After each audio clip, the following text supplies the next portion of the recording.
all right. Can you make my hair look like this? Oh, man, what you want to make your hair look like that for? See, that's the problem with y'all today. Y'all don't know nothing. Will you let the man tee you off? You yap worse than 6 barbers. Welcome back, everyone, to another edition of the Your Barber podcast show. I'm your host, Matt Balad, a.k.a. Matty Blaze on Instagram. This is episode number 44. If it's your first time on the show, welcome. Hit the subscribe button, like it, comment if you like. The Your Barber podcast was made to inspire and relate to the everyday barber, barbershop owner, or person that's intrigued by the barbering industry. And we also share the barber journey of our barber guests. And today, my guest is the owner of Quicks Barbershop out in Gilbert, Arizona. Let's go ahead and give a warm welcome to Mike. What up, man? I like the intro. Hey, what's happening, man? How you doing today? I'm good. How are you? Not too bad. We're 3 hours difference. It's 7 here. It's 3 right. or 4 there. So yeah. So you said you had a busy day today. Yeah. What's up? You're winding it on down over there. Oh yeah, that's right. Getting ready for the Knicks game tonight. Oh yeah. Hey, I'm pulling for you guys. I'm a Laker fan, but my Lakers ain't in it. And man, it's been a long time for the Knicks, man. So yeah, they're an exciting team. They're a physical squad. They're kind of like battle tested and war conditioned. I've been saying. I like Jalen Brunson a lot, man. He plays with a lot. He's an animal. Yeah. I mean, if the guy's got black eyes just revolving constantly, you know he's a dog. You know he's in there. Oh yeah. Yeah, he's putting it all on. Yeah. Absolutely, yeah. So, Mike, me and you were introduced through Rajiv Patel, who was on the podcast. He was someone I went to barber school with, or we graduated at the same time, same barber school, Mesa Barber School, and yeah, it was simple as he set us up in a text thread, and we're like, hey, thought it would be good for the pod, and here we are. I was just gonna say Rajiv's a great guy. So when he connected us, I just went with it because, anything he recommends, I trust his judgment on it. So, yeah, absolutely, yeah, he's definitely a trustworthy guy, stand-up guy. Oh yeah, type of dude to give you a shirt off his back for sure. Runs a great business too, man. He's one of my favorite shops. Yeah, for real. Absolutely, he does it right, no doubt about it. Mm-hmm. So you're the owner of Quicks Barbershop. Real quick, where the name Quicks come from? Because I really like it. Quick, man. So growing up, I had a good friend named Johnny Vasquez. Johnny Vasquez, he passed away in 2011. But when we were growing up, we were teenagers. I lived with him and his family for some years, from about freshman year to like what would have been my junior year if I was going to high school.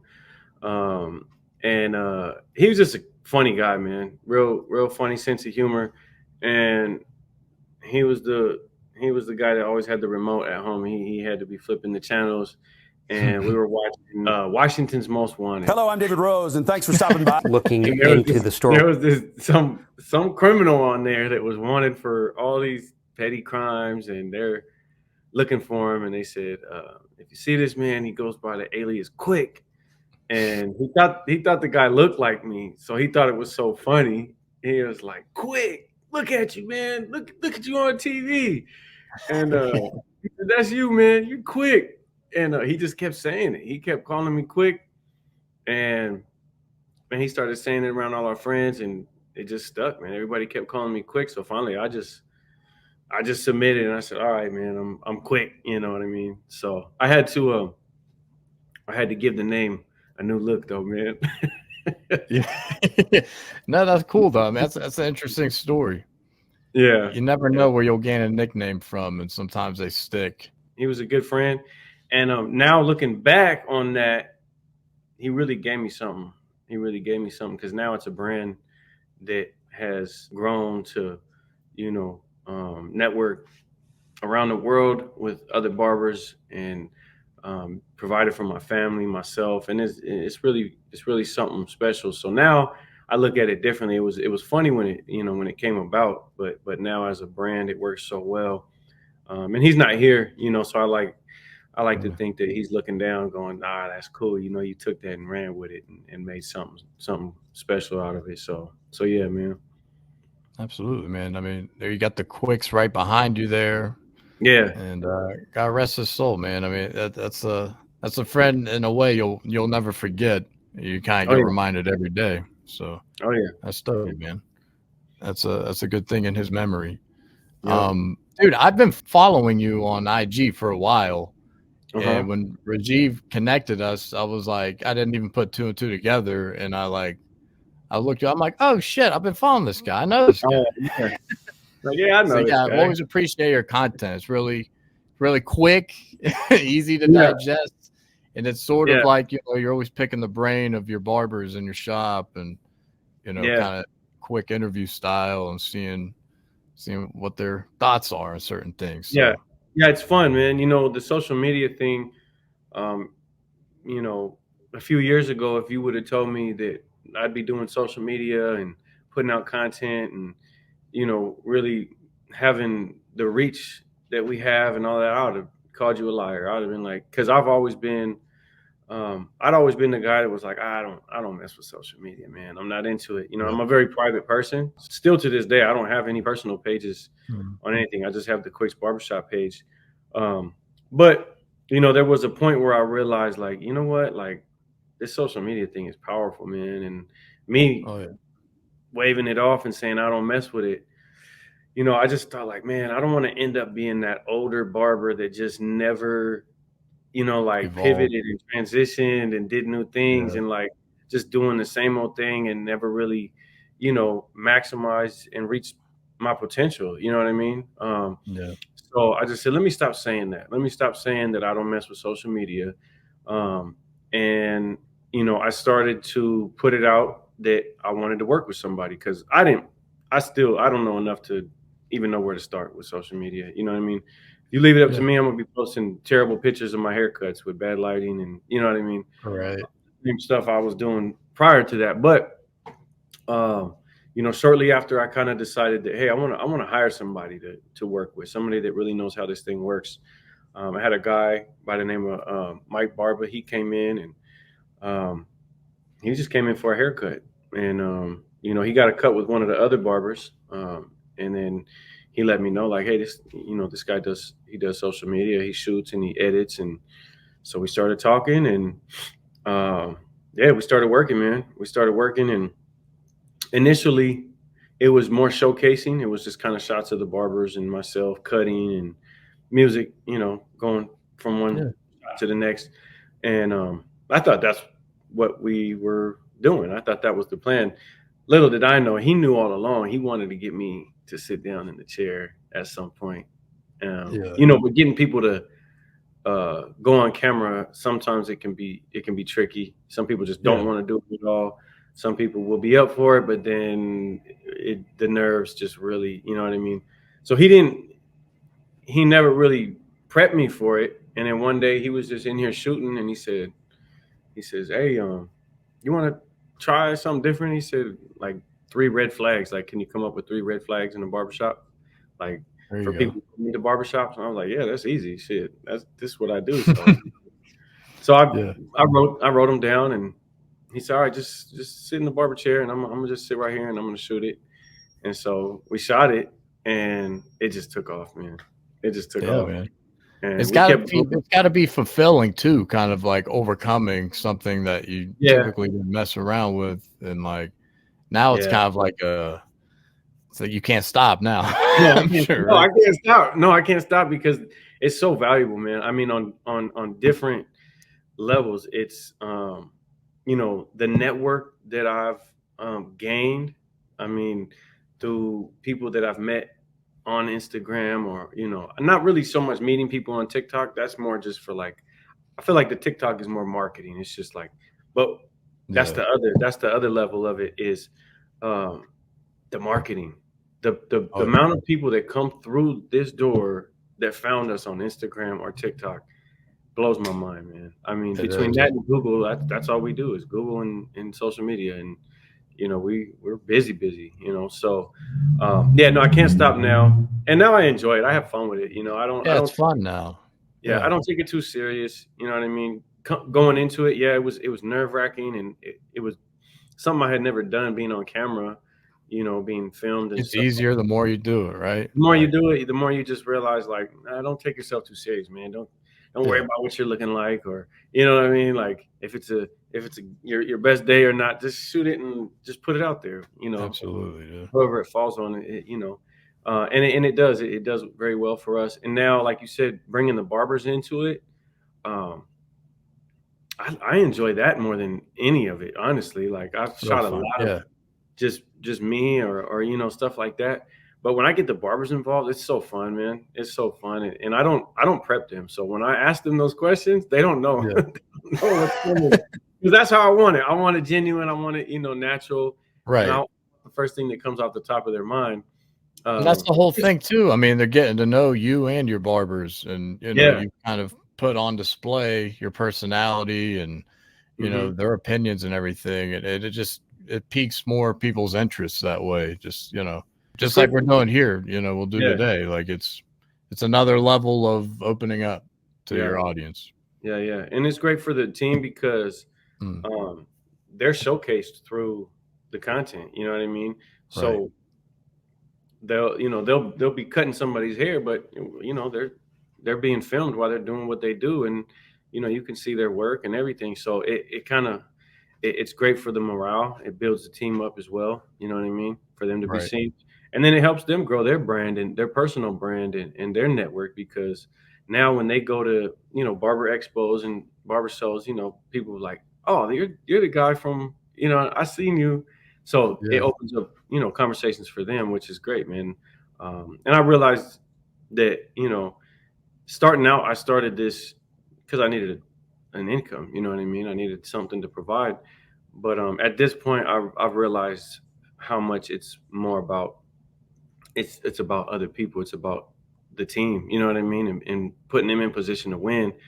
And that's really how you take it there, is when you put people in position to win, Yeah, it feels good. I mean, that's a sign of a good owner. You're always working on your team, making sure they're showcased and put up to the forefront. Yeah. And they're good guys, man. It's inspiring too to them. I'm sure it kind of holds them accountable, and it's motivating that, they're on camera. They better be kind of not in a negative way, but on their toes a little bit. Make sure they're not slipping, and stay on top of your game, man. People are watching. Yeah, pressure bust pipes sometimes. It's sometimes being uncomfortable is a good thing. And it's getting to the point, I'm sure now, where there's so much content in there that it's a comfortable thing. It's normal. Yeah. And they're just performing, man. They're coming to work and doing their thing. Yeah. Clients like it too. They, I shoot with live clients. They're getting their haircut, and they have fun with it. The clients see it. They like that. It makes them feel like they're special, and and it is special in a way too. Yeah, it is. Yeah. So, Mike, I got an opening segment here called Just an Observation. Okay. I want to get your take on this. So this was this happens to me quite often because I tend to frequent in the area I cut in the most in Atlanta. And number one, because I get, extremely discounted parking. So I'm always going to be kind of in that area when we're out and about, my family and I.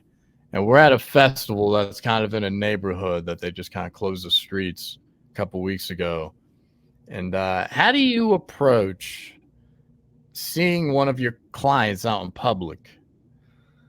You know what I mean? Say they like, hey, Mike. And you're just like, oh. Like, you kind of play it. Like, especially because it's kind of that thought is like, who the fuck is this? Who is this guy? And you don't want to get it wrong. I've always welcomed it as long as it's done tastefully and respectfully. Right. It's like if I'm sitting at the dinner table with my family, I don't even mind if you, hey, what's up? What's up? But don't try to do too much, man. Don't try to do too much while I'm with my family. But I mean, most settings, I'm not bothered by it, especially at this point, because it's not just clients anymore. That I run into in public. It's people that recognize me from the page. So, there's been times where I'm in the airport going through TSA and the TSA guy knew who I was. You know what I mean? And I'm trying to get to my plane and he wants to talk to me. How'd you get to where you're at? And, he wants to talk about business. I love to share. So I always want to give people, and I take it all as a compliment. You know what I mean? I take it all as like, as love, I take it all as love and support. So, there hasn't been too many situations that I ran into where, running into a client in public was uncomfortable or a bother, Sometimes it bothers me more that I won't remember the name fast enough. Right. Oh yeah, no, I'm not gonna remember everybody's name. No. Even if I don't remember, even if I really don't remember you all the way, I'm not gonna be like, oh, who are you? Because then that's gonna make them feel, you know what I mean? I'm gonna just assume, what's up, man? You know me from the barbershop because that's the only place people know me from. You know me from the barbershop. So I just assume I know him from the barbershop. And I'll just be like, what's up, man? What are you up to today? You out, what are you getting into? I'm out here doing this or whatever, make some small talking. Yeah, it's always better when you walk up on them because you see them first. That's the situation I like. I'm like, all right, who's that? That's Hunter. I know that's Hunter. Yeah. Who's he with? All right, that's cool. And you walk out, hey, big guy, what's going on? Hunter is my guy right here. If I see somebody, sometimes sometimes if I'm out in public, I'll see somebody. If I don't know for sure who it is, then I might just nod, just like I'm nodding at anybody. And if they recognize me and spark it up, then cool. But if not, I just like, oh, that's not who I thought it was. I don't know him. You know what I mean? But I try to acknowledge people because, they support us. You know what I mean? They really. That's why I think it's so important to remember the name. And I'm horrific at remembering. Yeah, names. I'm not gonna remember all the names. And I'd just be grabbing a coffee in the morning, walking, and someone walks by me on their way to work, my client. I'm like, hey, man, hey, have a good day at work, man. And then like 3 seconds later, I'm like, God damn it, that was Robert. Yeah. I knew it. I got the time though. I'll, hey, I know you from the barbershop, right? Yeah. And I'll ask them their name because it's not just me. It's not just my clients. It's the barber's clients. As an owner, you feel like you get a little break because there's so many people in and out, and you're just like, yeah, man. Yeah.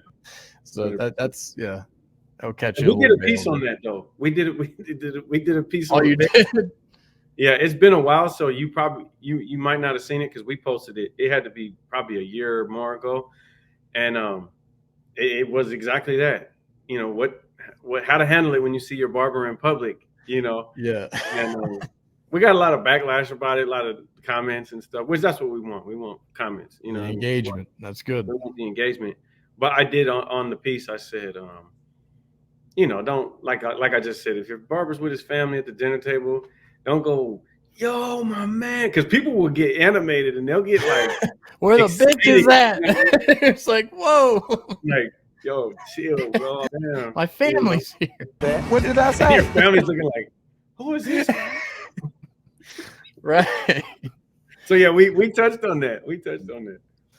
So Mike, let's get into your background a little bit, man. Where were you born? Number one. I was born in Mount Vernon, Washington, up in Washington State. Yeah. Grew up in Washington, between the east and west side. Between Mount Vernon, that's where my mom was at. My dad moved to Spokane when I was pretty young. I want to say I was still in grade school when he moved to Spokane. So I went back and forth, visiting my mom and dad, and kind of split family there a little bit. Yeah. They split when I was young. I think I was like. I'm a product of that too. Mom was 6. Yeah, I really admire the ones that have stayed together. Like when I talk to guys and they're like, yeah, having my 30-year wedding anniversary, I'm like, man, that's something to really be proud of because nowadays it's less and less common. You know what I mean? Respect the hell out of that, man. It's not easy. But yeah, so growing up, I think the first time I picked up a pair of clippers was probably 12, maybe 12, 13. Well, What were you kind of into before that? Basketball is my first love. Basketball is Basketball, my the first love. love. Okay. Yeah. So you're seeing tight lineups, you're seeing the fades, you're seing the tapers. Yeah, So you think that for kind of sure. introduced you to kind of like, how'd they get that like that? Like, Yeah. Yeah, watching basketball, playing basketball more than I watched it. Really, I played yeah, basketball every day as a youngster growing up. That was my passion. I never made it to varsity, or I didn't stay in school long enough. I was always running around, in the streets and doing that thing. So yeah, I wasn't really focused, at that point. I wasn't focused as a youngster. yeah. But yeah. But I mean, uh, would you have it any other way, kind of how, I wouldn't change you know, nothing at this point. right? Yeah, It all I worked wouldn't out, change. man, right? I mean, if it So wasn't for all the things, all the things happening the way they did, I wouldn't be where I'm at. I wouldn't, know the people I know. I wouldn't have learned some of the hard lessons that shaped me to prepare me to, exactly. be doing some of the things I'm doing today. Yeah. Yeah, that's the thing with like my daughter. Like I have a 5-year-old, and I'm kind of like, as she's coming up, my wife and I, we're kind of at points of our careers where it's just going to keep getting better. And I'm like, man, like, how do I create a crisis for her to kind of like develop her in a way that's like, she's just not like everything's just easy, Right. get everything you want. Like, how do I create this like Yeah. I disaster in mean, her life? I have 5 daughters. So my youngest is Oh, 4. So God bless you, man. I can't yeah, imagine more than one. More than yeah, one. It's just like, how do people do it? yeah. My oldest is 20, and then 12, 11, 8, and 4, all girls. And Nice. life is gonna you can try to keep them away from certain things as much, and we try to protect them from as much as possible. But life is gonna throw some things in their way they're gonna have to learn difficult lessons from, regardless of how much you try to protect them from it or try to create a crisis for them. Yeah. I said, you're the first I've heard to say that. I'm a fan. I'm a big Denver Broncos fan. Sean Payton talks about that a lot. Oh, really? Like when the team's really good, you kind of have to create a crisis to kind of like keep them Yeah, motivated and everything. yeah. I'm like, Yeah. okay, I can kind of see that with my daughter. Like how's Yeah. she gonna kind of like? But you let Mhm. them figure it out, and they'll figure it out, and just be there, right? And Yeah. that's all you can Yeah. really Your do. presence, we underestimate our presence as parents. You know what I mean? Yeah. Sometimes Especially the downtime, like the garbage time, right? Where like nothing really matters, just being there hmm matters the most, almost in a way. You know? Yeah, just our presence. So yeah, basketball was my first love. Um, like I said, I So picked yeah, up you the. pick up Clippers when? I was about 12 or 13. We had some clippers because my stepmom would cut my hair in the Mhm. kitchen, and I didn't love her haircuts. You know what I mean? So Right. We don't have the tools. We got the Con Airs. Just yeah. So I just started experimenting. I started cutting my hair in the bathroom, and I just kept doing it. I messed my hair up a bunch of times, of course, and had to just Yeah. buzz it off. But eventually I started to get it figured out to where I could give myself a decent little fade. And then, at that point, I had friends that would start asking me, and so I'd start doing haircut. Johnny was one that me and him fed off of each other because we would cut each other's hair. We would, when I lived with him and his family, we would cut each other's hair in the kitchen, and so practicing on him practicing on me, and then a few other friends, but never really did it a whole lot. You know, Yeah. like I mentioned earlier, I didn't go to school much. I didn't go to high school. I think I went to part of freshman year. I tried to go back sophomore year, and I was just doing too much, man. Running with some people that shouldn't have been running with. Just out in the streets, dibbling and dabbling. Just wanted to learn what it was about. I grew up in a family that kept us away from all that. You know what I mean? So Mhm. I wanted to get out there and experiment You with were it curious.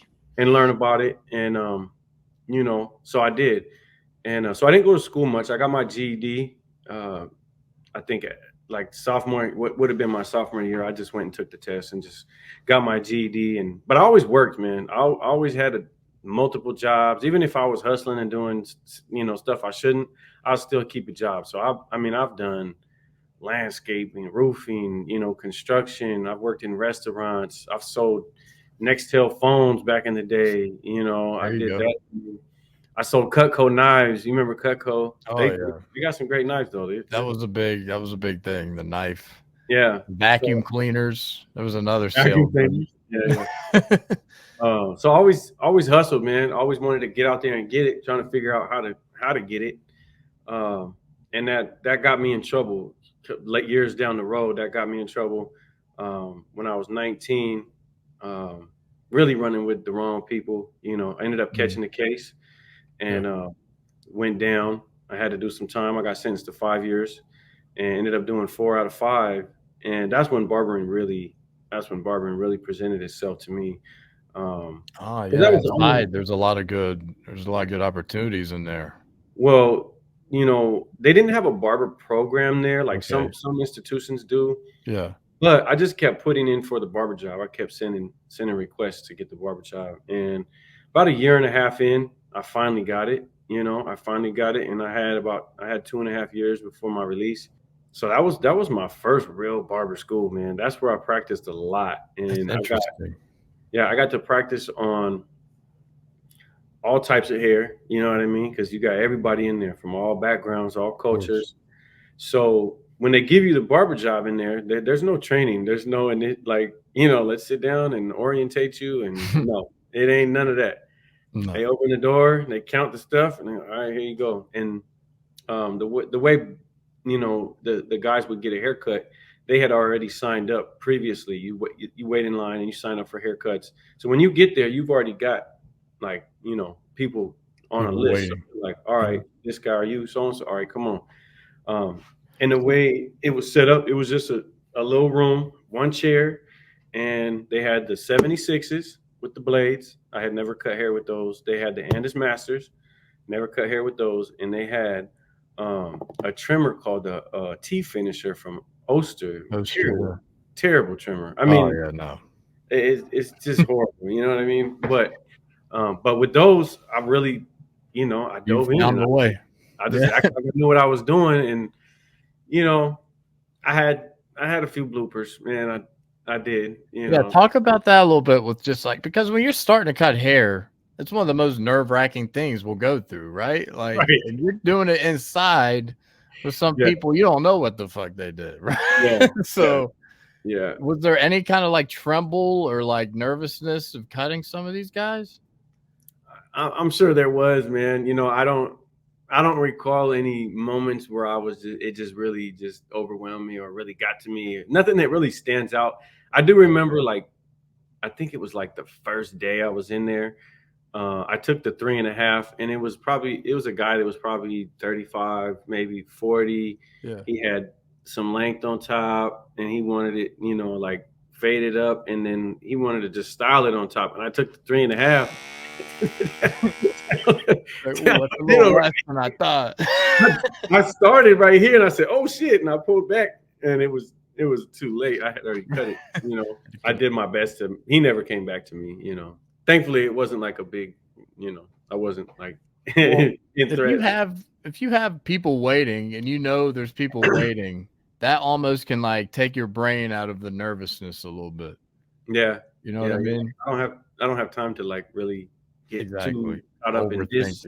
I got 4 more people waiting on me, and it would be 2 shifts. So there was one after lunch, and then there was one after dinner. So there's an afternoon and then an evening shift, and it was just me and one other barber. By the time I got the barber position, I had went from maximum security to minimum, or maximum to medium to minimum. So camp is minimum. Camp is everybody's there with 5 years or less. So most guys there are trying to go home, you know what I mean? So it's not as an intense of an environment as the medium, or especially, maximum security. But yeah, going through those phases of it. Yeah, it's definitely an experience. I didn't want to do again, you know, and I knew like, man, no way. Once is enough for me. You know, I learned a lot from it. I took a lot from it, man, but doing it again wouldn't benefit me at all. You know what I And mean? coming out, I mean, like, it's got to give like you just a different kind of passion when it comes to Oh yeah. barbering. Like I went to school with people that just were fresh out and they were, I mean, the most focused in school you'll meet. Of course, there Yep. were some that didn't make it, you know, they fell back into whatever, but like, Yeah.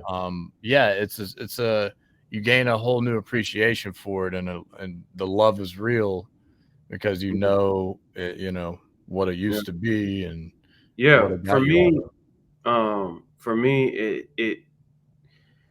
it's just it makes me feel so grateful, man, to Yeah. be where I'm at. You know what I mean? To have failed hard at a young age, you know what I mean? Went through all of that. And, you know, I've seen how it affected a lot of people around me. I've seen a lot of the guys that I knew, you know, they go back. Yeah. You know, a lot of them go back, man. A lot of them go back. And if they don't, you know, they get out and they still go back to a life that, you know, they really don't. It's tough, man. It really, it leaves an imprint on you. It definitely leaves an imprint on you I'm that can sure get in it's your hard to way. come up with a new direction getting Hmm. out because it's Hmm. just like a black cloud following you in a way, you know, if you Hmm. don't have a plan, Yeah. especially. Yeah, it was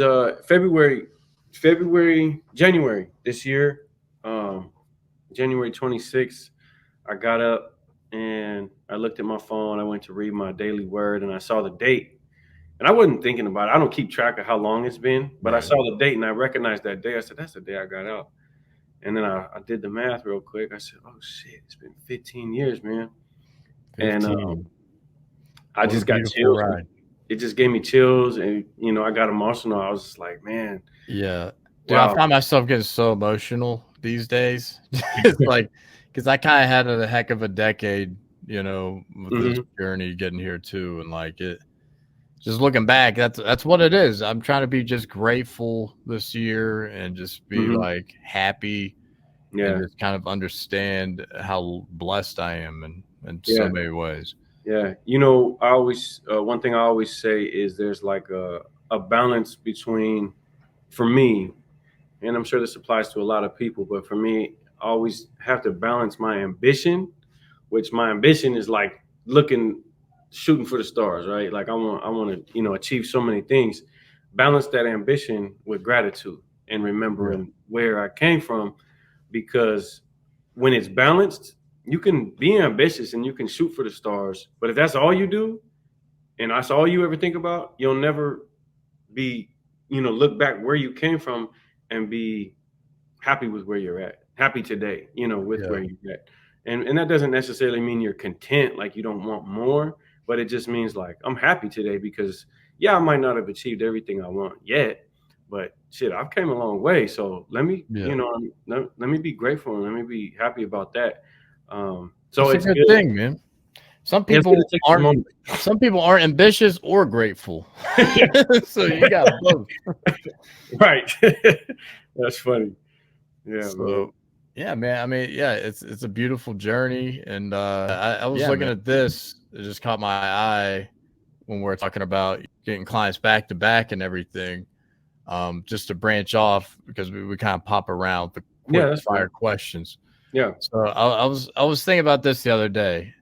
Would you rather have the perception of being booked or the perception of being available? Shit, I'm Because not really worried about perception. I want to be well, booked. one thing I thought about was like you come off a lot more relatable, you know, being ambitious but not like losing track of like where you come from and just being Yeah. real and honest. And I'm thinking like the perception of things like sometimes the best ability is availability, as some Hmm. say. And Yeah.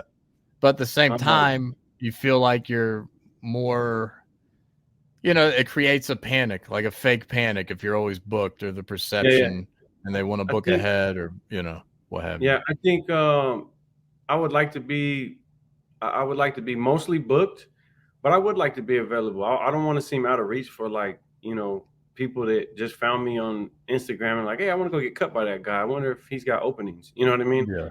I want to be able to, you know, meet. I love meeting new people. So, Yeah. you know, back in the day, I used to love taking walk-ins, first come, first serve, no booking, no appointments, just first come, first serve. Because I've always That's loved how I taking, came up. yeah. And nowadays, you know, that ain't gonna Yeah. fly, man. It's not professional. It's not considerate of their time, and it's just disorganized. It creates, and then when you got 6, 7 people waiting, you're like, oh man, you Yeah. know, it's not the best work environment. But yeah, no, I'd like to stay mostly booked. Yeah, I'd like to be available for, you know, some people. I don't want to ever seem out of reach. I love people, so you know, if you want to Yeah. come in here, these youngsters, you know, especially the ones that like find me on TikTok, they come in and they book an appointment with me, and they have a lot of questions because they want to know, like, hey, how'd you get to where you're at? Yeah. You know, and they really are because they're reaching, you know what I mean? They're searching, they're trying to figure it out, Right. and They're find their learning way. life. So I love being able to be available for them more than anybody, honestly. Yeah. Just like I was saying today, Absolutely. teaching at the barber college, it's not just a barber college, it's actually a high school trade school. So the students are in Gotcha. school, and they go to high school part of the day, and then they go to the trade school part, and it has different trades. You can barbering is just one of them, but I love visiting them. You know, they're one of my favorites to visit because they're young, man. They're like 17, Yeah. 18. They're reaching for something, and if it ain't something good, it's definitely going to be something bad. You know what I mean? Yeah. Especially with the influence that's out there. You know, I Yeah. mean, And even barbering's cool, man. It comes off like, what better job is it? Making people feel good, yeah, scratching an artistic itch, being yeah, fulfilled, yeah, it gives you wearing purpose. whatever the hell you want to wear Yeah, for you the can be most part. fly. Yeah, Yeah. You be get to be fly. fly, you get to talk Put shit, tattoos you on get your to face if laugh. you want to. Yeah. Music. I mean, it can't. Yeah, What other job is there that's better yeah, than this? yeah. I love it, man. I think it's the best. That's what I tell them. That's what I told them today. I said, y'all know how I feel about this. You guys Yeah. picked the best career that you could have picked because this is something that will provide for you for the rest of your life. You can earn a modest living, or shoot, you could take it around the world. This will take you around the world. You know, you can build Yeah. an empire if you want to. Whatever you want to do with it. You know, so That age range, I mean, their ears perk up, right? yeah, Like with all of the style of barbering brings and the potential of it too. yeah, yeah. The perception of being booked, like, so this morning, it's Monday, we got a skeleton crew working on Monday, so I'm always booked out crazy. And one of my regular guys, who's actually a director of a play, they're in town, doing a play, and he's been coming to me like every week and a half, and I had nothing for him this morning. But I'm in the shop at 9:30 to 5 on Monday because I got to go get my daughter. Yeah, And I do get in there kind of close to 9. yeah. So he just wanted a lineup. So I'm like, yeah, you know, thanks for reaching out to me. I can probably squeeze you in early this morning. So I hate when I don't have time for my guys. Like my guys. yeah. Me. Yeah. And those are the guys you definitely, you know, make the time for and make sure you take care of. But like, it feels good when you got this perception of both. Yeah. You know, when you're able to kind of balance both and make it work. So Yeah. I was I able think to 80% booked. If you're 80% booked, you're gonna have a few openings. Yeah, there you go. You know what I mean? But you're 80% booked, so your days are gonna be very productive. You know. Oh yeah, man. Yeah.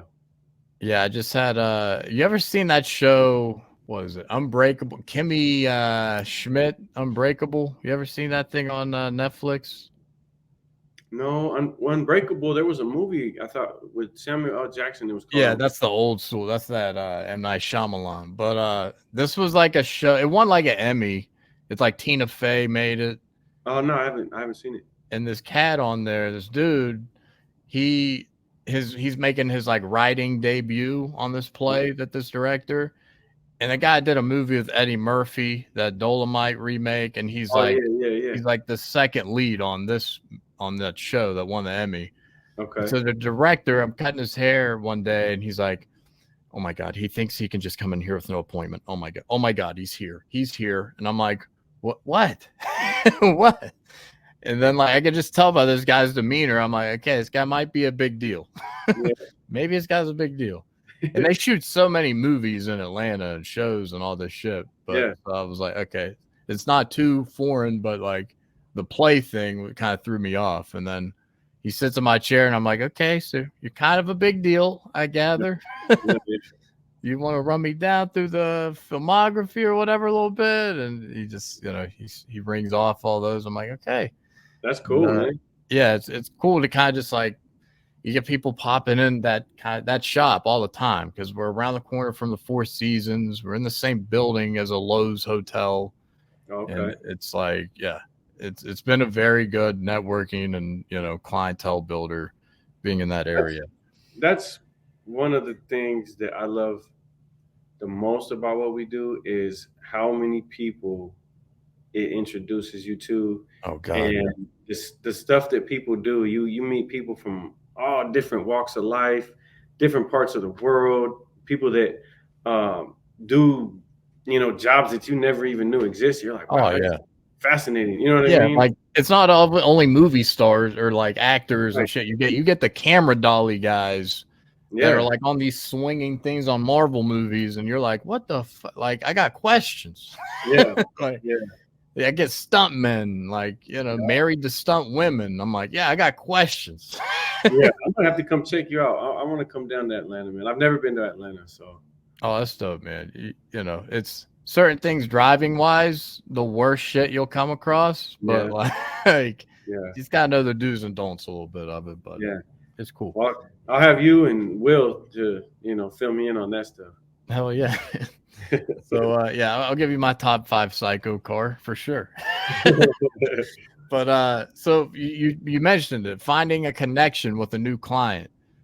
It's such a special thing because just like you said, you could come from any background, just like you're in an environment where you're forced to initiate getting to know someone. Mm-hmm. And an environment where you typically wouldn't do that. You'd never meet some people. And I had this kid the other day. I'm just, here's what we go through. And we got someone in the chair. We're looking for that connection, right? We're looking for something we can grab onto that is going to keep this convo going, right? Yep.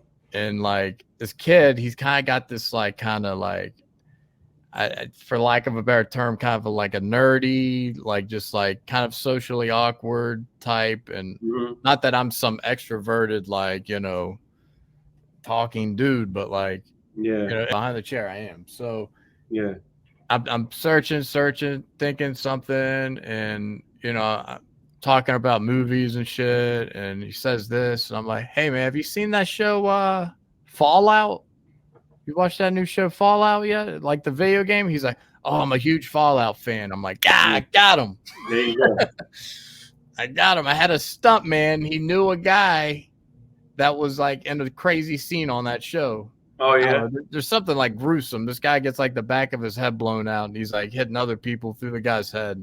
That Fallout shit. It's like comic gore almost. Oh yeah. So that stuntman's telling me about that scene. He's like, that was my friend.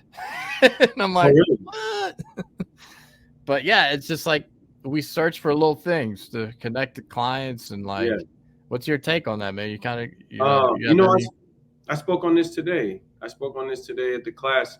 So my topic going into the class today with the students was, the experience that we provide, the experience that our clients have when they come into the shop. So I broke it down for them from the time they walk toward the barbershop from outside. What does it look like? Is it clean? Is there trash outside? You know what I mean? Is there guys blowing smoke outside the front door? Right. Or is it have a nice curb appeal when you come in? So I broke down all parts of the experience. A big part of it, was, okay, now once you have them in the chair, it's about them. You know what I mean? We're in a service industry, and, there's something that we all share as barbers that we probably didn't realize about ourselves. And maybe, some barbers don't even still realize this and really try to build on it. But there's a reason why we love cutting hair. There's a reason why we love making people feel good. It's part of our character. It's part of our personality. So once you kind of understand that, okay, that's what it is, then you can kind of go, okay, let me build on that and see how I can hone that, So in our industry right now, and I'm just gonna I'm gonna come back around to it. I'm gonna go over here and I'll come back around. In our industry, I see this mentality of like the barbers, like it's all about me. It's like it's on my time. If I show up late, I show up late. Deal with it. If I want to play music that's F you and your mama, all through the shop, and we got moms and kids coming in here, right. Vaping at the chair, blowing smoke all in the people's face, and just unprofessional. It's all about me. It's all about what I want. You know what I mean? Right. So I'm really trying to help these youngsters understand, like, look, we're here to serve the public. You know what I mean? That's what we do. And it doesn't matter how successful you are. That never stops. It doesn't matter how much money you make. It doesn't matter how successful you are. You don't get a big old head and say, oh, well, I don't need you. You know what I mean? So if you don't like it, I got somebody at the door. Y'all good, man. Y'all good. Go get them. Let me give them a card. Book online. Yep. I want some of these youngsters to really embody what it is, and not go with this selfish mentality. So with all that being said, I talk to them about when a person is in your chair, even if you're going through it, even if you're having a day, leave that at the door, man. Leave that outside the barbershop, because when you're in here, it's about the people that are in your chair. So what interests them? You know what I mean? What are they going through? Maybe they don't want to talk about something that they're interested in. Maybe they're going through a breakup, or maybe they lost a family member. You know what I mean? And those connections come sometimes from, like you said, maybe things that are their interests, like shows or games or sports, or so that kind of gets us started. You know what I mean? Like, you just kind of shoot the shit until you find out what you up to today. What you got plans for the weekend, or whatever it is. And you're taking note of their demeanor, how they're talking to you, what they're talking about. And then, like you said, you find out, okay, they're really interested in that, or you find out that they're struggling with something. You know what I mean? That's where the therapy comes in. That's where the therapy comes in. Therapy comes in. And I always say, like, use the opportunity, the vulnerability. Because when somebody sits in your chair, they're vulnerable at that moment. They don't have a choice, but they have to be. If they want to sit down and get a haircut from you, they have to be vulnerable. They're going to sit there. They're trusting you, to cut their hair, to make them look good. But during that time, it's a moment of vulnerability. So take the opportunity, if you can, to uplift them. You know what I mean? Share some encouraging words with them, especially if they're going through some shit. You know what I mean? If they're going through something. I had a guy, he's dealing with some family stuff that really I related with. And I was like, just the other day, I said, bro, you're going to get through it, dog. I know how heavy it is right now. I know that's one of the hardest things you're going to have to deal with, but it will pass. It will get better. You know what I mean? Just to encourage them, and then try to give them some game. You know what I mean? Like, how to handle it. Or I'm always trying to encourage people, uplift people, inspire people.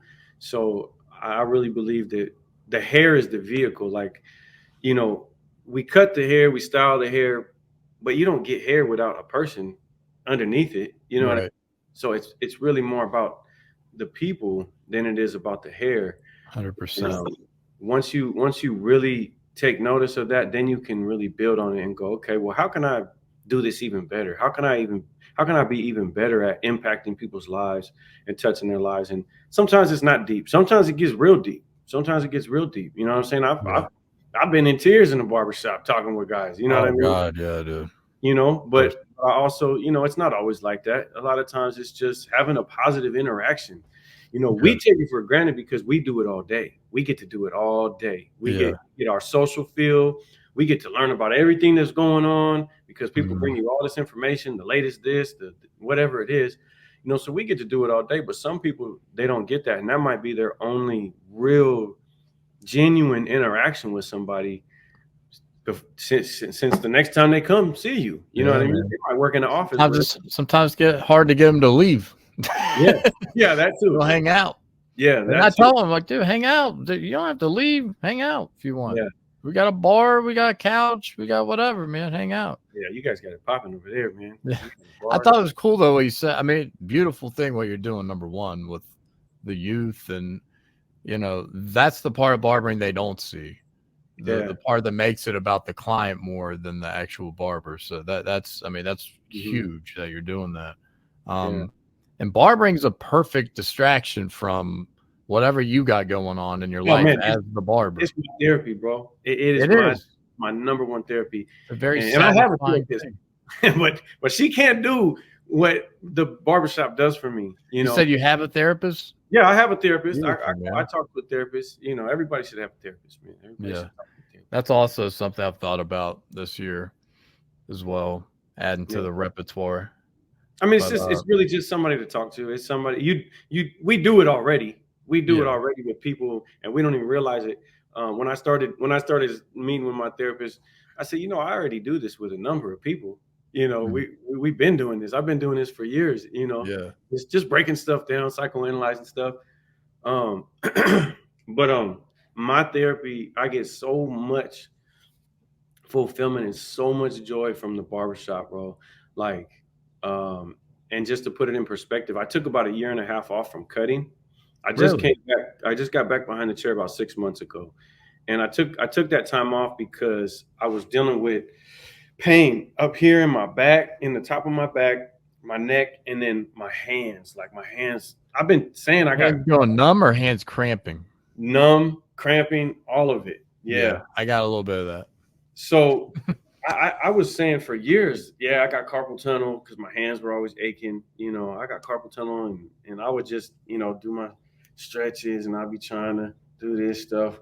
But then I went and I tried something different. I should have did it a long time ago, but I started getting deep tissue massages, and my masseuse, she's a lady from China. She studied in China, and she knows all the points on the body. And the first time I ever went to her, she told me, "I give you brand new body."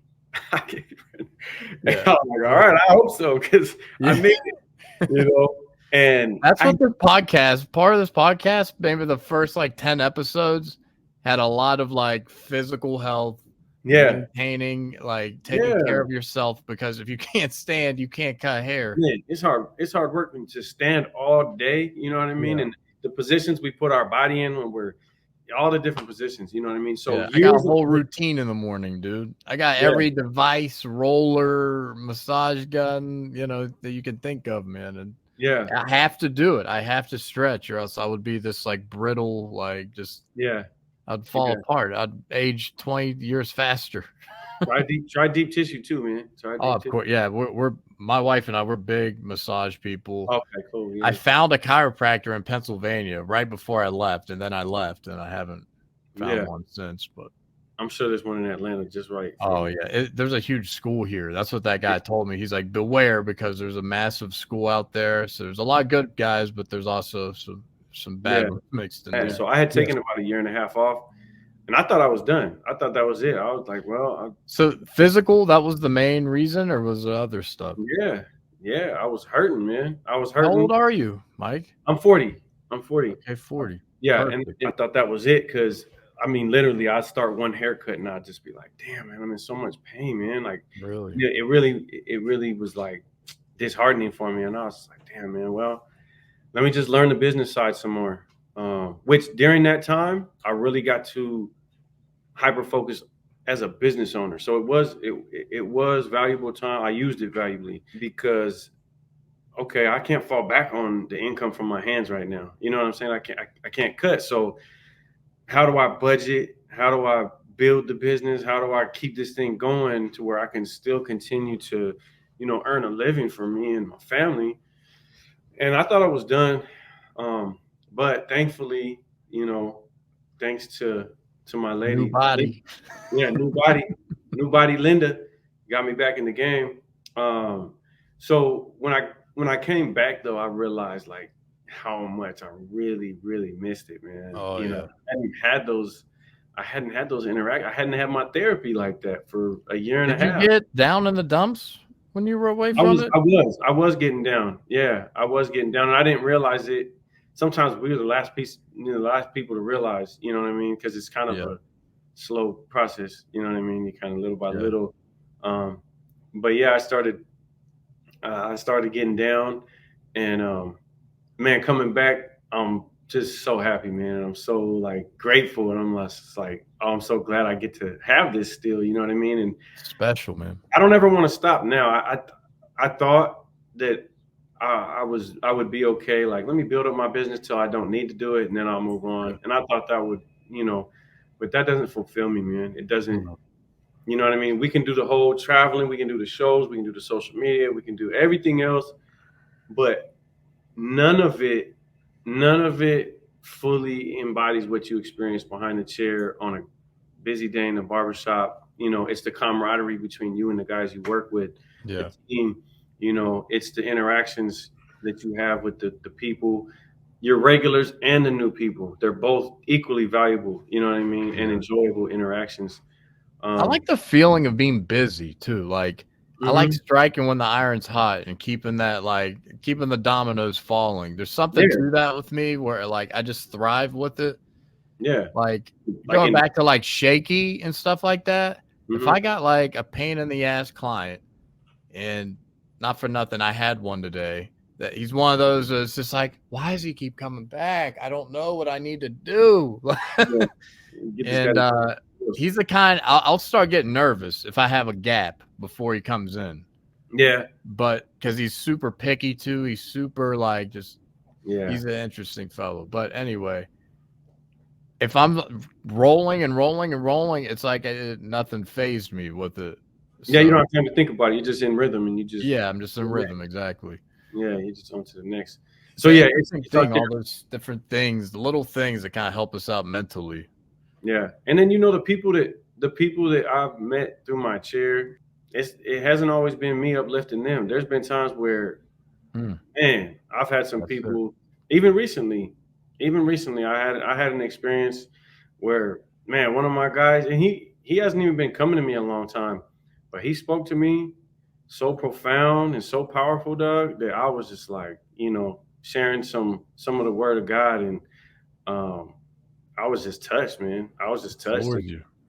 Totally uplifted. So it's not always just it's reciprocated by some of the ones that come to see us. So it's a balance, going back to with the connection, like us being vulnerable as the barber, give the client the okay, like, okay, this guy's open, like he's gonna always keep it a buck with me. I can keep it a buck with him too. So being genuine, being transparent, not trying to put on a facade that you just always got it together. Sometimes you need to open up and be like, man, I'm struggling, man. You know what I mean? Yeah. It's my turn. It's my turn to be, built up. I'm gonna make you look good, and right.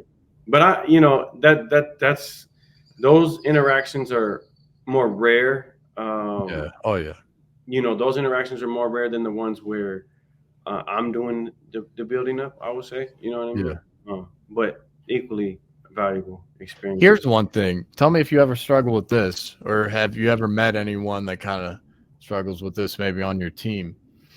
I feel like I'm phenomenal at first impressions and getting like that first time client, maybe getting them to come back, the conversation. But sometimes I run out of material. Like sometimes you got nothing. You know what I mean? Yeah.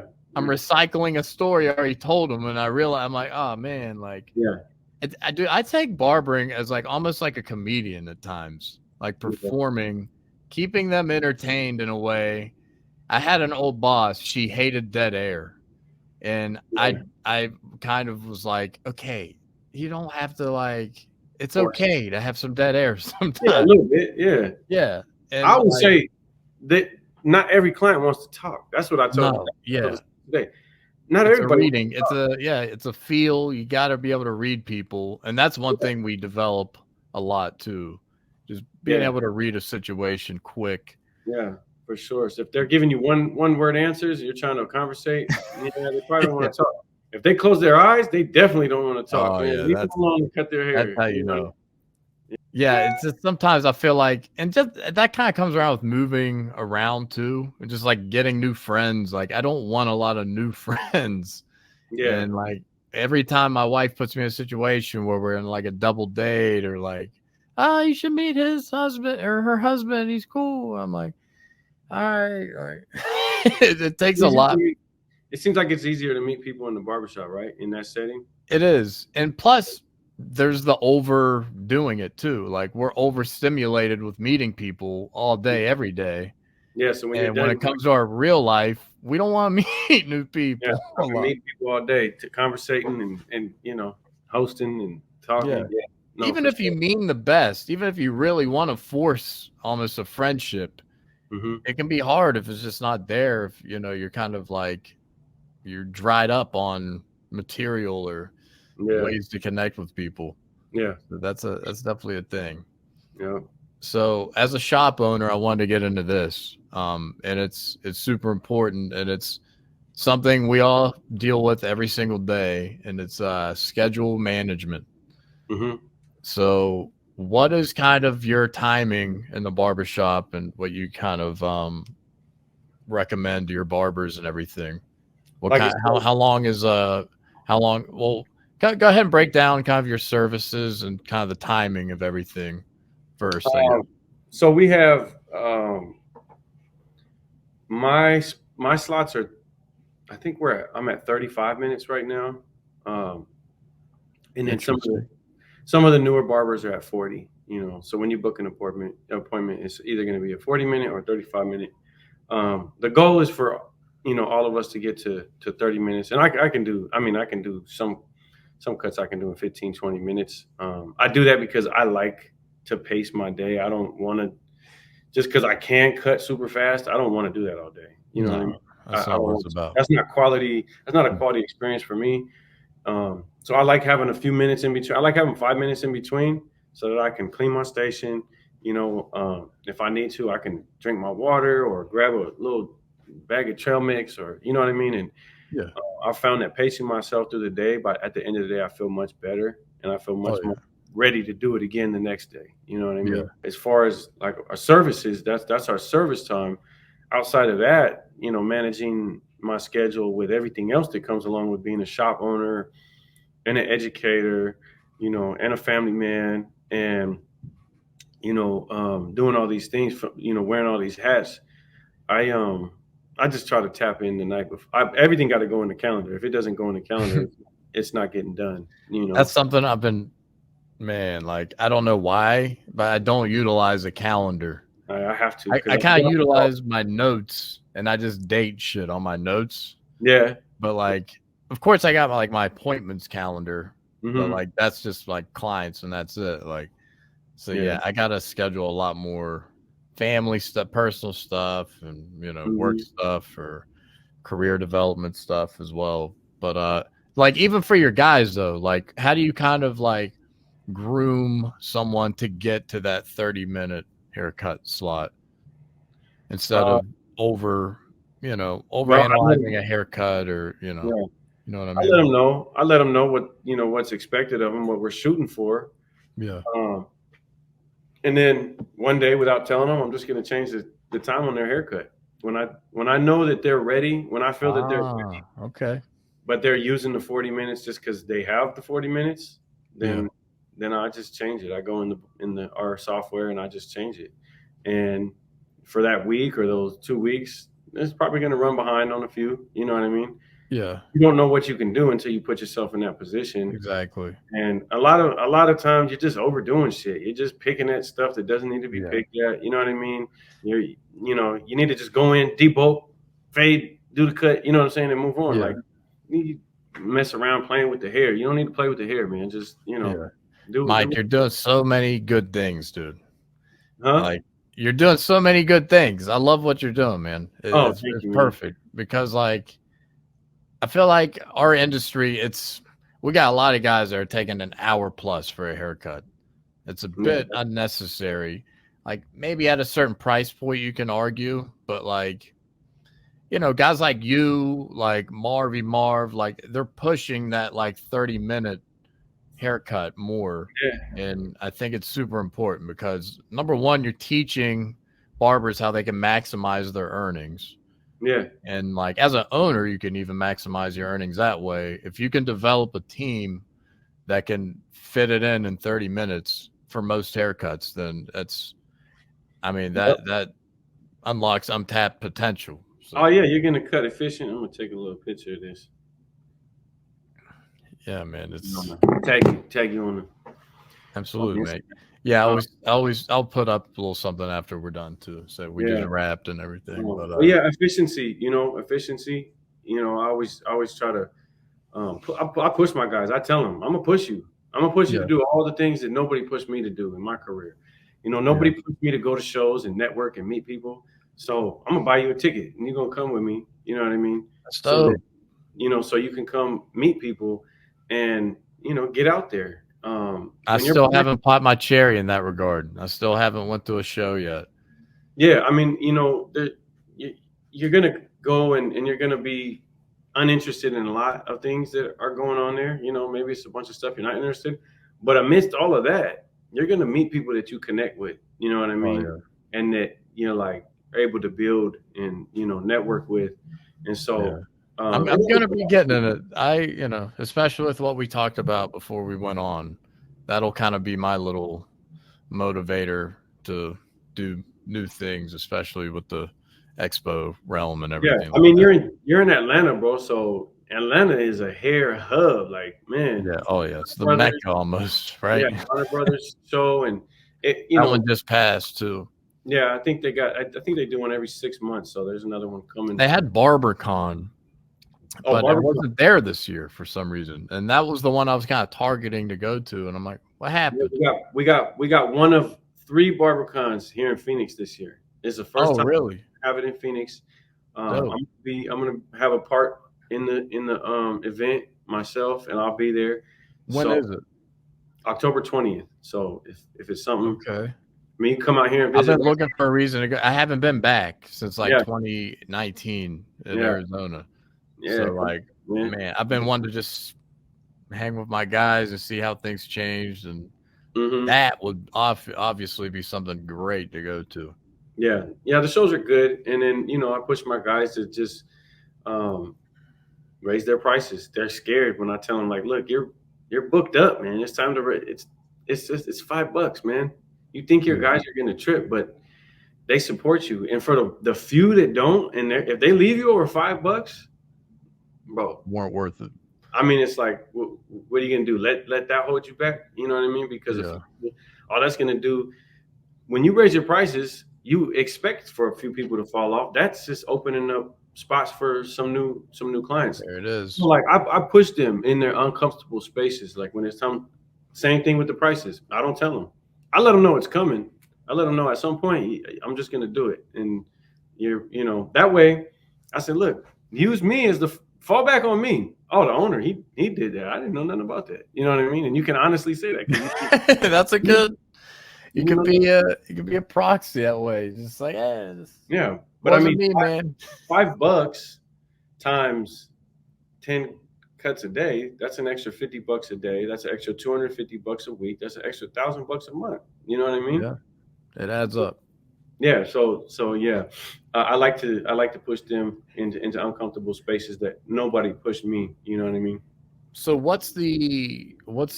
are you booth rent or you commission? Commission. Yeah. Yeah. We do. That also seems to be more of a, I won't call it like trend, but it's like trending to become more common. The topic, the methods are a hot topic of conversation right now. And I have to give credit for that to my guy, Vinny. Do you know who Vinny De Leon is? Vinny De Leon, no. Vinny De Leon. Look him up. Maybe I've came across him. Vinny's Barbershop in Houston. Houston, okay. He has a mentorship, and I took his mentorship program, and great mentorship program. But that was months ago. Him and I, out of that mentorship program, became great friends. We just kicked it this weekend. He's out here. He has a cousin that lives 15 minutes from me, and he was out here visiting his cousin. So we were over there for Cinco de Mayo and his cousin's birthday, kind of, dual purpose party. But we got a friendship out of it. But his methods, and that's what I was telling him. I said, man, you're blowing up, dog. I said, all these people talking about your methods, and some of them don't know, where it's coming from and why. Where it came from, But yeah. It started with Marv. Marv had him on. That's how I found out about him. Okay. And then I reached out to him, mentored with him, and he really gave me some really crucial pieces to my recipe here. I had a good thing going already, but I knew there was still some missing pieces, and he gave me some really good stuff. That's what it is when you're a business owner, though. Mm-hmm. Like that was always my fear of becoming a business owner. Yeah, it never stops. No, right? It never stops. No, you can never get comfortable and just say, what can I do? Maybe if I like, there's always something, right? Yeah. So it's definitely a motivator, no doubt, being a business owner. I think I got to give credit for the last couple of years I've been mentoring. Like, I mentored with Joe Agnello from City Image. You know who that is? Oh yeah. The Barber. So I mentored with him. That's how I do that. Mentor with Vinny. Chris Bazio, he has a mentorship program. And his is like a community where they have Zoom meetings. They do like a call every day, don't they? That one I've heard plenty about. Yeah, no, once a week they do a call. And there'll be sometimes it'll be over 100 guys on there. So yeah, it's cool. I'll put it on if it's a topic that sparks my interest. I listen in. If you want to chime in, you can, but you don't have to. There's all kinds of guys on there, so you can just kind of like soak it up, And for me, it just kind of keeps me inspired hearing the guys on there, the young guys too, that are like new in the game and they're killing it. They're like, man, I just got to this many bookings and I earned this much, and for me it flames my fire, But as far as the business side, like I realized I could keep trying different stuff, but I've been doing trial and error for a long time now, man. Let me go talk to some people that, have some experience and some methods that I haven't implemented yet, and the stuff expedite that learning curve. Yeah, just expedite it, man. I got somebody else. Just let them know that they got a book online. We're close to. Oh man, I won't try to hold you too much longer, but I definitely wanted to get into a hot topic as well: the solo versus team argument, right? Yeah. The being in your own maybe suite versus the barbershop, and it seems to be people get hot over it fast, right? Yeah. And like, I kind of understand both arguments. It has to be a good situation. Like, it's all very nuanced and situational, right? Like, it's contextual. It's all context. It's you as a person. What works for you? You know what I mean? That's the part that annoys me with the content today. It's just like, it's too cut and dry. It's the way that it's this, is that. It's no like deviation. Yeah.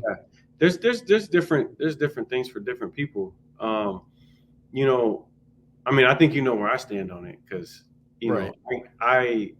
So what if one of your guys, say your best guy, right? You don't like to pick favorites, of course, but say it's your best guy, and he's like, hey man, my market's popping right now. It seems like the right time. I got a family thing here. I was going to open up a suite, man. I appreciate everything you've done for me. Yeah. And you've really given me the tools to succeed, and I can't, let that go, but it's time for me to move on. What would you say to that team member? Well, considering that he just gave me a professional notice ahead of time and he didn't just bounce on me. Right. Say, hey man, I wish you the best. You know what I mean? I wish you the best. And being that you left on good terms, I'll be here waiting for you to come back. Because I've been in the suite. I know what it's like. It's not a long-term, for me and I think for most barbers. So share your suite experience with everybody. I had a suite in Scottsdale. I wasn't by myself completely. It was a 2-chair suite. Okay. So when I first came to Arizona, I worked in a barbershop in Chandler called Kings of Cuts, and linked up with my boy Richie. And Richie's a great barber. We ended up branching off from that shop, and we went and got a suite in Scottsdale. And kind of going for the money, going. It was more so a temporary, let's do the suite, and then transition into a full-size shop. It was never like, let's just go to a suite because that's where we want to be. You know what I mean? It was low risk. We were going to transition into a full-size shop. Was just trying something new. I was in a new area, you know. I was new to Arizona, and so I just didn't love it. I didn't love being in a suite. It just wasn't my vibe, man. You know, I like being in a shop. I mean, there's nothing like it when you got a shop of 8 to 10 barbers, music's jamming, everybody's chairs full, conversations going. The energy is just untouchable, man. A suite is not going to scratch. It's not going to scratch that itch at all, man. It's not going to fulfill that. Plus, just being a part of something bigger than yourself. You know what I mean? Playing a role that you know, and you have guys around you to help. You're going to sharpen each other. You know, you're going to help each other. You're going to be there for each other. You know, makes you better, right? It makes you better. It makes you better, and I think it's a better. You're gonna pull something from every barber you work with. Oh yeah, definitely, right? Definitely. So like that's always like you pick up something new every week from someone you witness working. Mm-hmm. Yeah, so I think there's a place for the suite. You know, if it serves a purpose, if it fills a need for you for a time, then. But it's not something. You go to suites, you're not getting walk-ins at suites. You're not drawing people at a suite. You know, you're not going to. And eventually the people that you do have, you will one by one, most of them will move on at some point because they'll move away, or you know what I mean, they'll just find somebody else that, you know, for whatever reason. We have people that stick with us for a lifetime, but then we have a bunch of other people that come for a while and then they leave. They come for a while and then they go. So when in the solo situation, you got to really figure out a way to earn new clients. Yeah, how are you marketing yourself? You're only going to lose more. You know, it's hard to gain. When in the shop environment, you're constantly gaining new clients. Almost every day, you'll meet. And like you were saying earlier about like you feel like almost like you have to entertain, like when they're in your chair. If you think it's that way in a shop, when you get in the suite, it's just you. Right. Yeah. It's all you. You really gotta entertain. And so, you know, I'm all about the team, and that's whether I'm the owner of the shop or I'm working in somebody else's shop. Whatever role I'm playing, I want to be part of something bigger than myself. And I want to be in the barbershop, man. I love the barbershop. We got the game on, everybody in here hyped about the playoffs. We're all, cheering, and yeah, man, it's fun. Yeah, I mean, you see what it is to keep people around. Like it's a team, and it's fun. It's a positive environment, and it's kind of a dying breed to get people that, ride or dies in terms of barbers, part of a team. It's just like you said, everyone wants to make it about them. Yeah, I think the key to that is like, how do you maintain a ride or die? Like, how do you get the most lifespan out of a barber in your shop? You can't have a ceiling. Man, I should get behind the chair and make some money today. Man. I was gonna say, show. I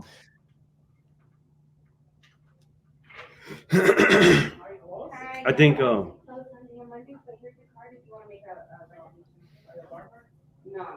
yeah, we're talking about how you can get the most time out. Yeah. He asked me, "Are you a barber?" Like, I'm hoping you're the barber he's gonna be cutting. He's hoping you was gonna cut his hair. I know. I like you. So I think making it so that there's really no ceiling. A ceiling for earning, a ceiling for taking on new responsibility. And what I mean by that is, so like when my guys are booked, when they've been booked up at 80% or more, when they've reached that 80% and they've maintained it for 2 to 3 months, let's raise your price, man. Let's give you a raise. Yeah. You know what I mean? You earned it.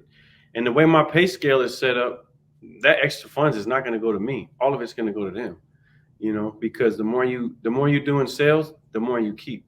So the shop only gets what it needs. It's not going to get, even though I'm commission, it's not just a set commission.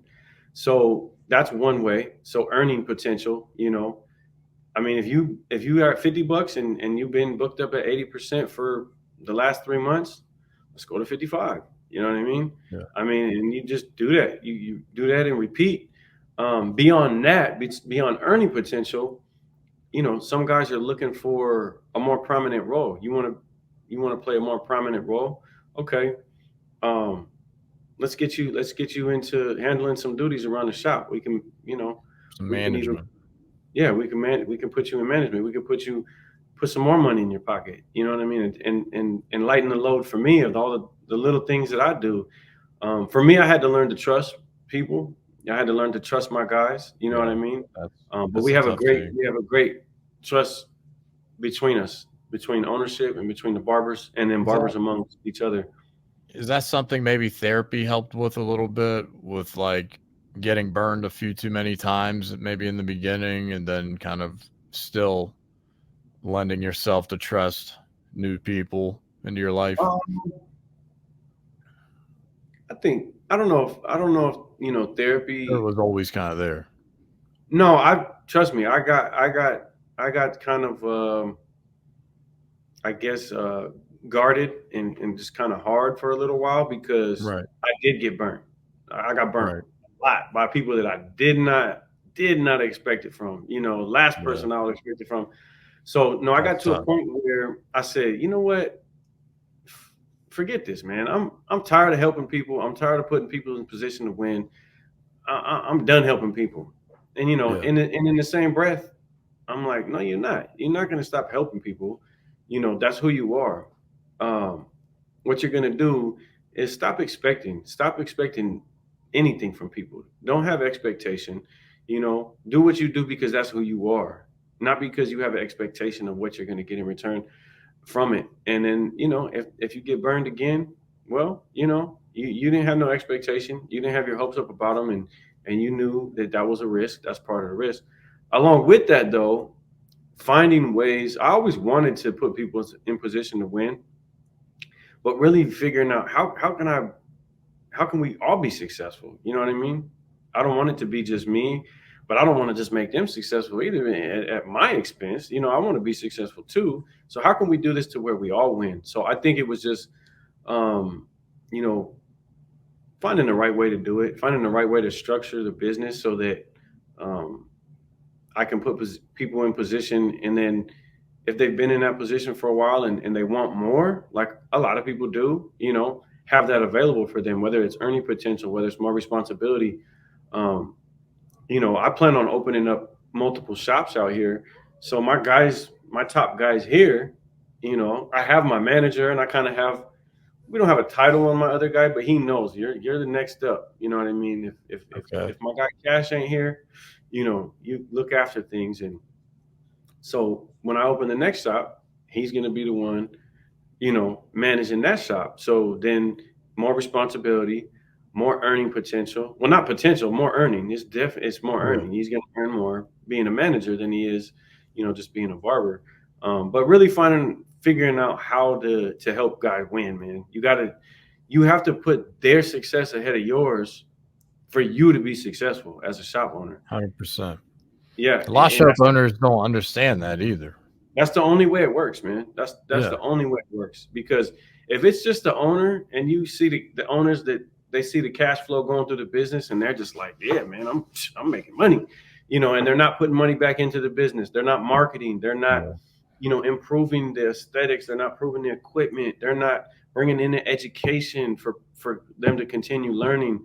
Not going to be sustainable. Right. Yeah. You're going to have a revolving door.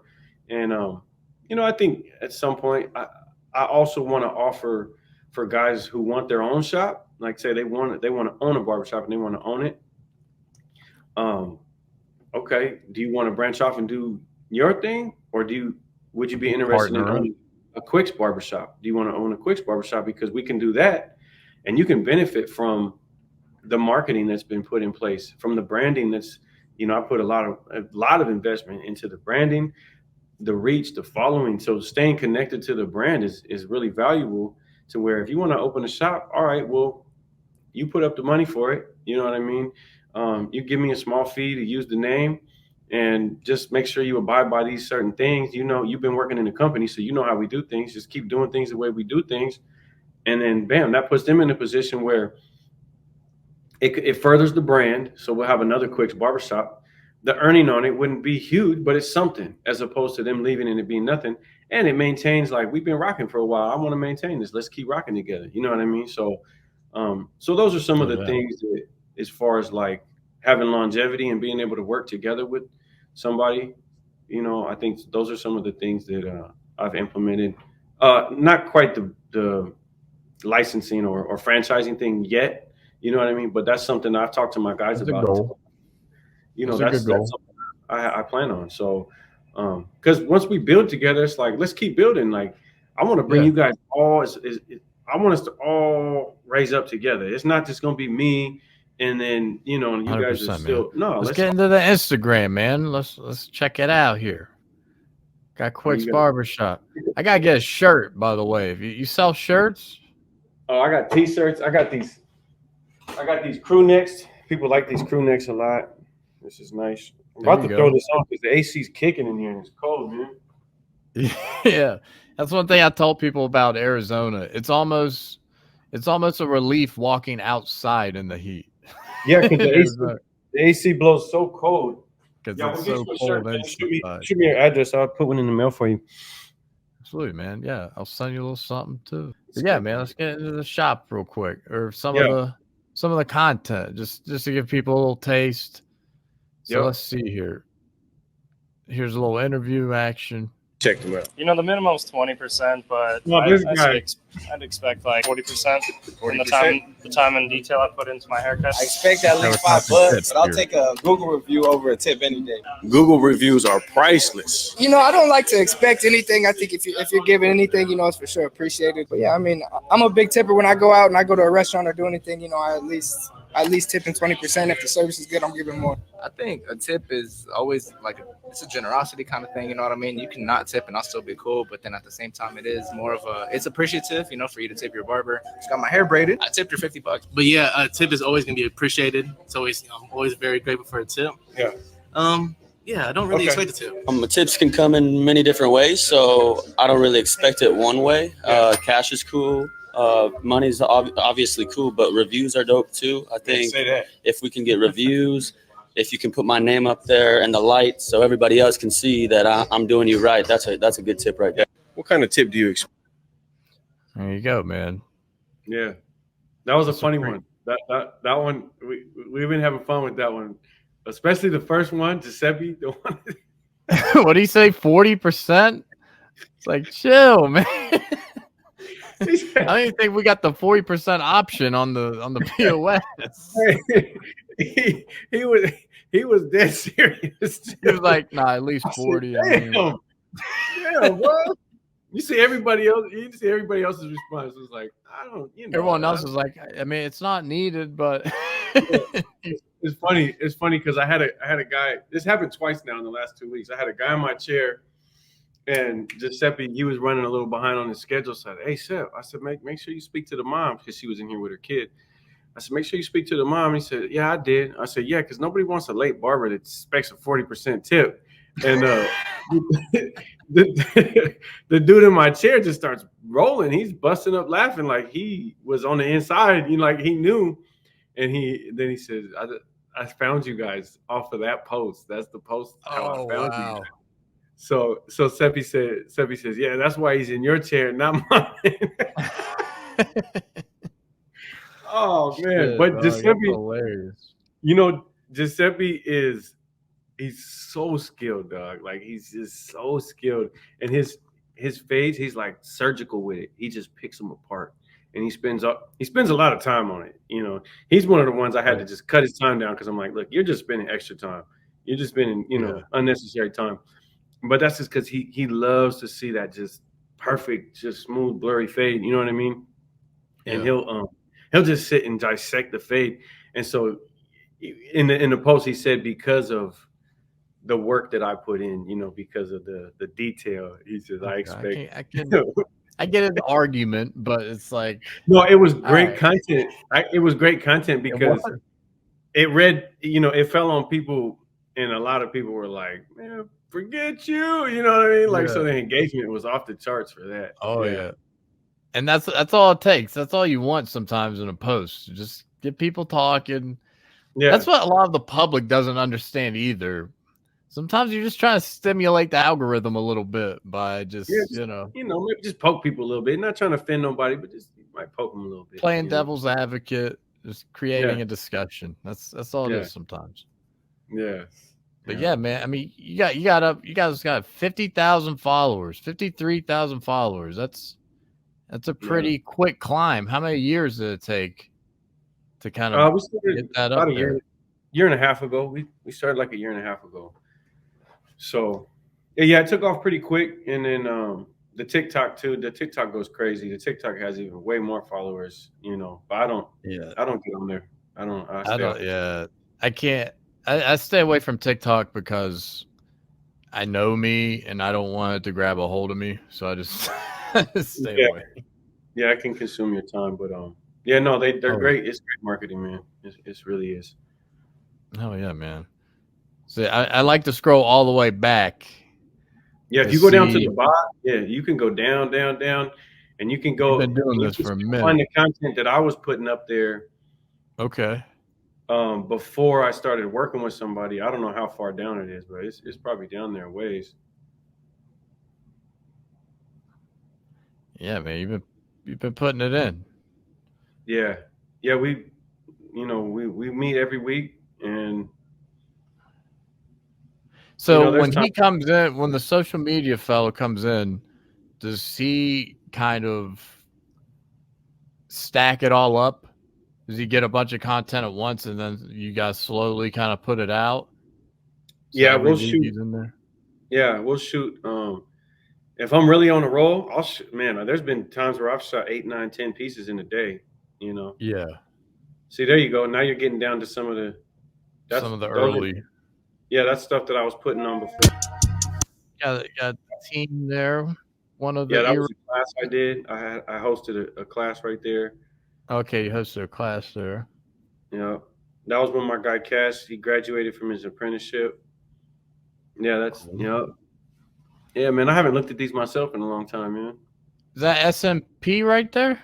Yeah. So I went and trained and did SMP. I got certified, and I did it for a little while, but I wasn't really passionate about it. It's tough. I mean, it's tough to build like a group of people that want that, because it's like you did it, now they're gone. You know what I mean? Like I think for me, it's the. Come on, man. But I do think it's a great solution for hair loss, though. Yeah. Oh yeah. So like, one thing you made me think of, like, say in a suite environment, your boy Giuseppe, he really takes his time making sure everything's perfect. Do you think he does that to make content to promote himself, or he just wants to send the best product out the door for his reputation and his earning? He don't make content. He doesn't make content. No, he doesn't. See, that I could understand. If you're in a suite by yourself, you're really zeroing in and grabbing on to everyone you do have. Yeah. And you're trying to make the best content or do the best haircuts you can make out of it. Yeah. No, he's just passionate, man. He just really, and you find that with newer barbers. Yeah. You want to strive for this like picture of perfection, and then exactly. Yeah. At some point along the way, you start to realize, like, okay, picture of perfection and business sometimes don't work hand in hand. A good haircut, a great haircut, you know what I mean, is what people are looking for with a really great experience. You know what I mean? It doesn't have to be that. You know what I mean? And the reason why is because you could have stopped 10 minutes earlier. It's not going to look no different to them. It's already a smooth fade. They're not going to think anything different about it. So you're doing it more for you than you're doing it for them. Sometimes the barbers are worried about random people that you don't know on the internet. Yeah. Or we're more concerned about impressing our fellow barbers. Our peers. Marvin Marv always talks about that. He's Yeah. So it's like, you can't focus on these other barbers. as much as you focus on the actual client. 100%. No doubt about it. So quick last couple questions for you, then we'll get out of here, man. I always ask people what their bones to pick are in the industry. What are some bones you got that bother you? It's shit that kind of annoys you. It's the me attitude. It's the That's barbers that feel like it's a privilege to sit in my chair. You're lucky to sit in my chair, and you know what I'm saying. I'm gonna show up 15 minutes late because I'm that good that shit. They can go somewhere else if they don't like it, but they're gonna wait on me because I'm that good. And you know, just losing the whole sense of what this is about. We're a service industry. We're to serve, man. We're to serve people, and you know what I mean. Yeah. And it's a humble service. It's not an egotistical, I'm the best, you know what I mean, type of mentality. But it's grown to be out of control. It's out of control. Just it really is a huge turnoff, and people are very turned off by barbers right now. You know, by a lot of barbers, and it sucks because I'm like, man, that ain't us. You know what I'm saying? Like you know. We really strive to like. I think I heard Ivan Zoot say he's gonna see the price start plummeting after the rise of it after COVID and everything. And if that would be true, then it would be the reason you're bringing up, because you know they're making it about the client anymore, and clients are starting to get more and more hip to it and growing tired of. People are tired. They're tired of that shit. You know, and the attitude. The egotistical, self-centered, you know, you think because you got a little skill with some clippers, you know, that now you're God's gift to the public, you know, and anybody gets to sit in your chair. It's just you know, this huge privilege. It's like, no, it's a privilege. It's a privilege that you get to do this. It's a privilege that we get to do something we love and earn a living off of it. It's a privilege that we get to have people sit in our chairs. So, you know, that's the 100%. attitude that I really try to, you know, instill in these young barbers when I go visit them, instill in the team here so that they're not influenced by the other stuff that's going on in the industry. But, you know, things change. Things change over the years. And, you know, I'm just trying to keep some of the old school morals alive, man. You know, some of the that's why I was so grateful going to the barber school I went to. Yeah, I mean, they did not play when it came to professionalism. Oh, I love Mesa Barber School too. I visited over there. I was just over there a couple months ago. Blanca, yeah. Blanca, Manny and Blanca. Yep, Manny and Blanca. Yeah, I was just over there. That's cool. That's cool. We got that connection too, because I love Mesa Barber School. Yeah. Oh yeah, they're great people, and they'll work with anybody too. You know, say you're not the most financially, you know, gifted. They'll work with you. Make some plans with you to make it doable. Yeah, and they'll make you better than ever, man. Say what's next, man. What you got working on? You were talking about another shop a little bit. Yep. You're talking to an electrician before we went on. What we got coming, man? Yeah. So when are you releasing this? It'll be next Sunday. Next Sunday? This coming Sunday. All right. So I won't say too much right now. Another shop. I want to do a few shops, man. You know, I feel like I've really got the recipe down now. I've got a really good recipe, man. And so I feel like I got all the ingredients. So I'm very confident in doing it again. And I've always had like this vision of these big grandeur shops, and I'm like, that ain't it no more. That ain't it. You know, smaller shops. Yeah. Lower risk. Dude, one thing I want to ask you before I forget. So when you took that leap, say when you opened up your first barbershop, what was kind of that like thinking of taking that leap? You know what I mean? Of like the fear gone, just putting the blinders on people naysaying you or people, you know, trying to roadblock you in a way, and then just taking that leap of starting your business. What was that? You know, what was kind of, walk me through how that was like? Man, you know, honestly, and there's levels, right? I think there's always some sense of anxiety or fear. but I really feel like I was made for this, man, because it was just, it's what I'm doing. And there was really never no hesitation. There was never no, should I not? It was just, all right, this is what we're doing. What are the steps to make it happen? And I don't say that to say like there's never no fear. There's always some level of fear of this going wrong or that going wrong or this could, but when I think back to opening my first shop, it's what I was doing, and there was really nothing that was going to stop me. I was gonna make it happen. And I think anybody who's really, I mean, in our industry, opening a shop is a huge task to take on, because the only way to really study business fully is to dive in.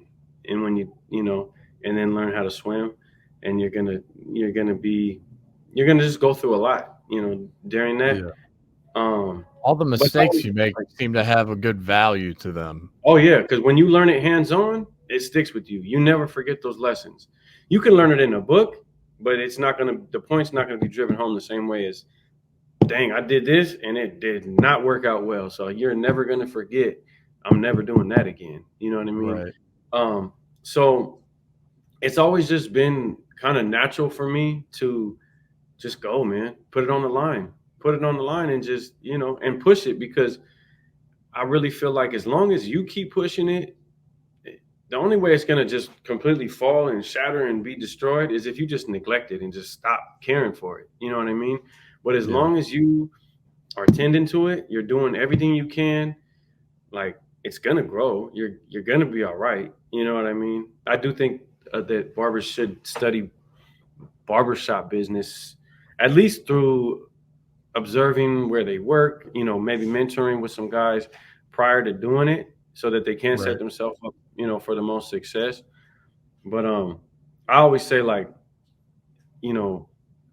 despite all of the difficulties and all the stuff that you go through as a shop owner, as a business owner, I wouldn't trade it, man. I wouldn't trade it, because I just feel like it's what I'm supposed to be doing. Honestly, I just feel like that's what I'm supposed to be doing. And I came too far.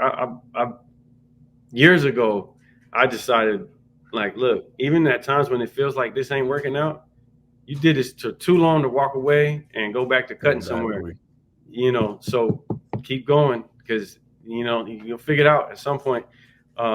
There's a saying, or like an old proverb or something that just says, like, anything you do, whatever you do, if you do it long enough, it'll start to reveal its secrets to you. And it's true, man. It's only a matter of time. It's a numbers game. It's just a numbers game. I can resonate with that. Yeah. So, working on a new location right now. And then I want to do, I think 3, 4, 5, if it, 3, I think I want to do like 3 for sure. And then, you just have one right now, right? Yeah, I just have one.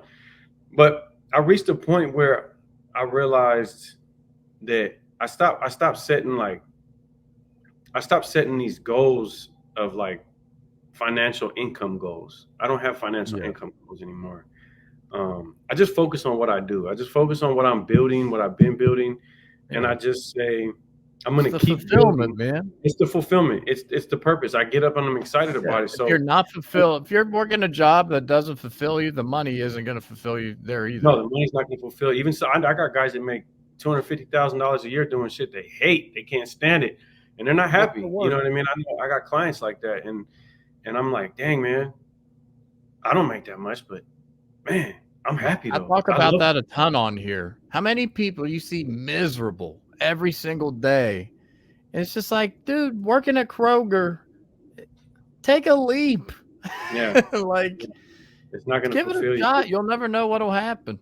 Yeah. So, my goal is to just keep building, man, keep creating. And, whatever income I'm blessed with because of that, at whatever level, that's what I'm blessed with. That's what I get. That's what I'm earning. And of course, I'm going to continue to push the envelope. I don't ever want to get comfortable. I got some stuff I'm cooking, that I can't really speak on right now, but that'll reveal itself later. Yeah. Some work in the industry and working with some other, great companies in the industry. Yeah. Okay. I can see what you're saying there. I could pick up what you're putting down a little bit. Yeah, man. So. Oh yeah, man. Well, Mike, I mean, you're crushing it, dude. This was a great interview. You talked a lot of great game. I didn't even have to ask you stuff, and you rolled with it, and you said some good shit, man. Thank you, so man. I really appreciate you. Thanks for having me on, man. I appreciate that. Anytime, man. We'll disperse this thing around. We'll show people your background a little bit, and we'll talk soon. Yeah. Hey. Oh, that's your music. I'm like, where's that coming me. from? Oh, all right. I got you. Yeah, and man, if you can make it out for BarberCon in October, man, come on out. I'd love to meet you in person. Absolutely, and if not, man, I'm gonna make my way to Atlanta at some point, and I'm sure hit you up. I got your number. I got your Instagram, so we'll keep in touch, man. It's been good. Yeah. Well, Mike, have a solid night, my man. Go you Knicks. too. Let's go Knicks. Don't tell me the score. All right, well.